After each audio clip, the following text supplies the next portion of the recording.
In a quiet mountain village, far from the bustling world, lived a young man named Isamu and his beloved elderly mother. Their lives were simple, filled with little more than what their small patch of land could offer. They had a tiny wooden house, just enough food to get by, and most importantly, they had each other. Their days, though marked by hardship, were woven with threads of laughter, warmth, and a profound sense of peace.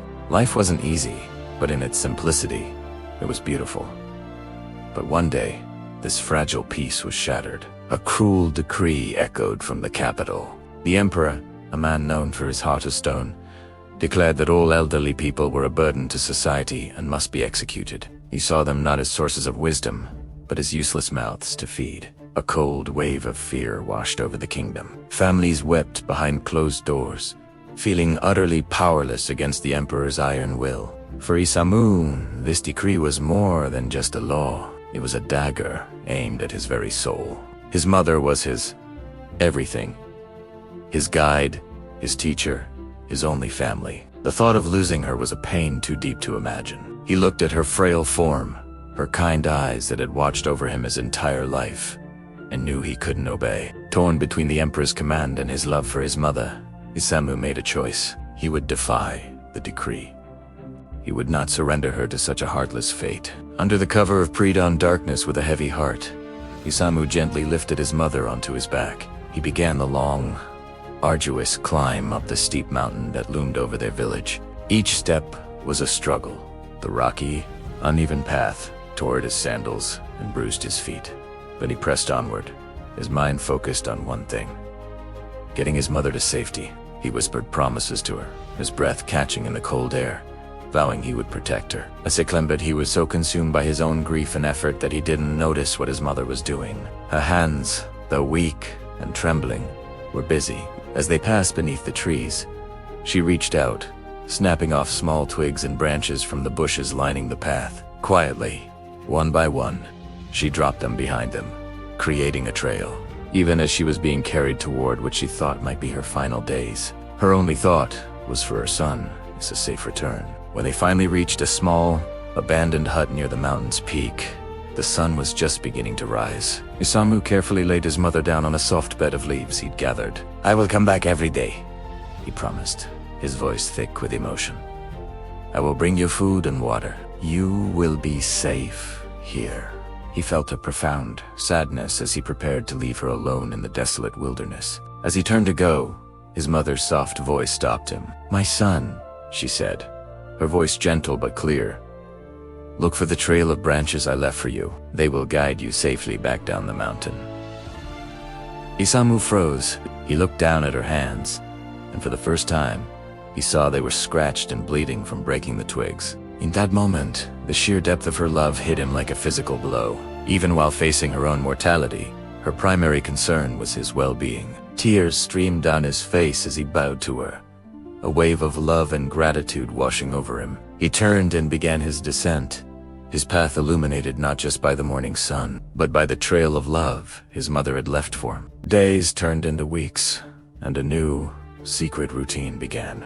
Every morning, Isamu worked tirelessly in the fields, showing a brave face to the other villagers. But every evening, as dusk settled, he would make the long climb up the mountain, a small bundle of food and a flask of fresh water in his hands. He and his mother would share quiet moments together in the hidden hut, their bond growing stronger with every secret visit. He was living a double life, fueled by love and defiance. Then, one day, another decree arrived from the emperor. This one, even stranger than the last. It was a challenge, an impossible riddle. The emperor demanded that every villager must present him with a rope made entirely of ash. Failure to do so would result in severe punishment for the entire village. Panic and confusion spread. How could anyone make a rope from ash? It would crumble at the slightest touch. The wisest men in the village were stumped.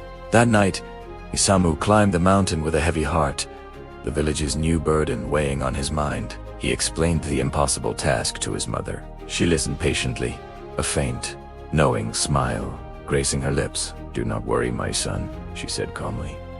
"It is not as impossible as it sounds. First, you must weave a tight rope from straw. Then, lay it carefully on a large, flat stone. On a windless night, set it on fire and let it burn slowly, completely. The ashes will hold the perfect shape of the rope.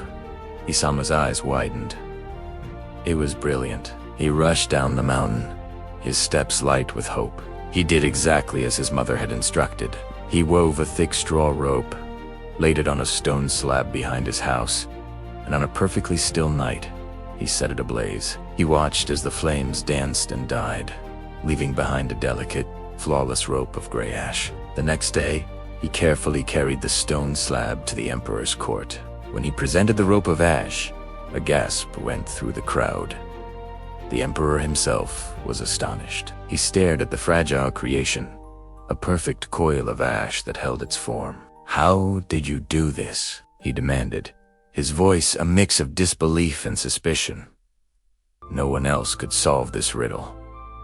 What magic is this? Isamu knew he could no longer hide his secret. With a deep breath, he fell to his knees and confessed everything. He told the emperor about his mother, how he had hidden her on the mountain to save her from the cruel decree, and how it was her wisdom, not his own, that had solved the impossible puzzle. A heavy silence fell over the court. Everyone waited for the emperor's furious reaction. But instead of anger, something shifted in the emperor's cold eyes. He looked at Isamu, then at the rope of ash, and finally, his gaze seemed to turn inward.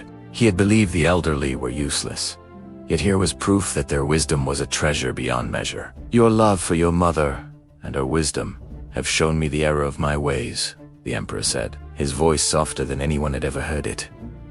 "The elderly are not a burden. They are the deep roots of wisdom that anchor our society and help it grow."